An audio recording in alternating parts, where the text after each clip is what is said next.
Assalamualaikum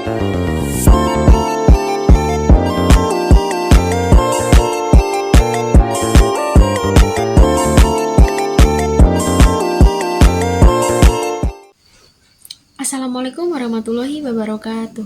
Perkenalkan, nama saya Siti Nurhayati Nupus dengan NIM 612012330096. Kelas R3 Fakultas Ekonomi dan Bisnis Prodi Manajemen. Di sini saya akan membuat video guna untuk memenuhi tugas UAS mata kuliah pengantar manajemen. Oke, baik. Pembahasan yang pertama yaitu pembahasan mengenai kerja tim dalam organisasi. Anggota tim atau kelompok dalam organisasi atau perusahaan memahami pentingnya sebuah kerjasama. Maka hubungan kerja antar bagian atau unit kerja akan berjalan dengan baik dan lancar, sehingga program-program yang sudah direncanakan mudah untuk dicapai. Untuk membangun kerjasama kelompok, ada beberapa hal yang harus kita lakukan. Antara lain yaitu untuk membangun rasa saling percaya, saling pengertian, keterbukaan, kejujuran, dan keberanian, membangun komunikasi, realisasi diri, motivasi, saling ketergantungan, dan lain sebagainya. Oke, baik, materi selanjutnya adalah tentang komitmen organisasi. Apa sih yang dimaksud dengan komitmen organisasi? Komitmen organisasi adalah tingkat ketersediaan dan dedikasi anggota organisasi untuk mencapai tujuan bersama dan memenuhi nilai-nilai organisasi. Komitmen organisasi dapat memiliki dampak positif pada kinerja dan keberlangsungan organisasi, serta meningkatkan kepuasan kerja dan retensi karyawan.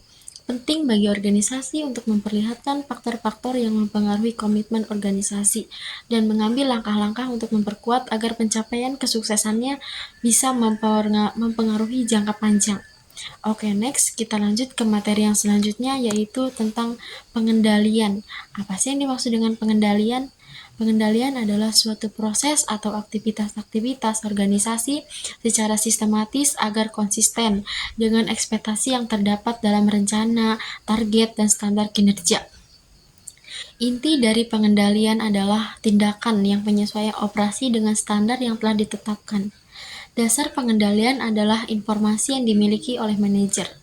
Pengendalian juga mengacu pada proses atau tindakan untuk mengatur, memantau, dan memastikan bahwa suatu sistem atau kegiatan berjalan sesuai dengan rencana atau standar yang telah ditetapkan. Ini bisa melibatkan pemantauan kinerja atau identifikasi perbedaan antara hasil yang diterapkan dan juga sebenarnya serta pengembalian tindakan korektif jika diperlukan. Oke, next kita lanjut ke pembahasan selanjutnya yaitu pengelola konflik. Pengelola konflik adalah suatu perbedaan pendapat antara dua pihak dan lebih yang memunculkan karena adanya kepentingan atau tujuan dan nilai yang berbeda dalam kehidupan sosial sehari-hari maupun dalam suatu organisasi.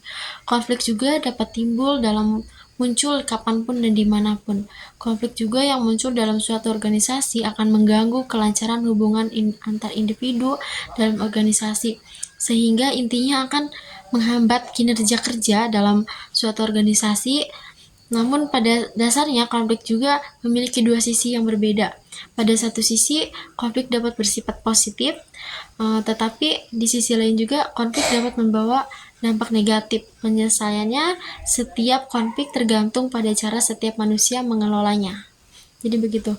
Oke, baik, kita akan membahas tentang evaluasi. Evaluasi merupakan bagian dari kegiatan kehidupan manusia sehari-hari. Disadari atau tidak, orang sering melakukan evaluasi, baik terhadap dirinya sendiri, terhadap lingkungan sosialnya, dan lingkungan fisiknya. Evaluasi dilakukan seseorang dari hal-hal yang sangat sederhana sampai yang sangat rumit. Hal ini dilakukan supaya seseorang menentukan arah pengembangan dirinya.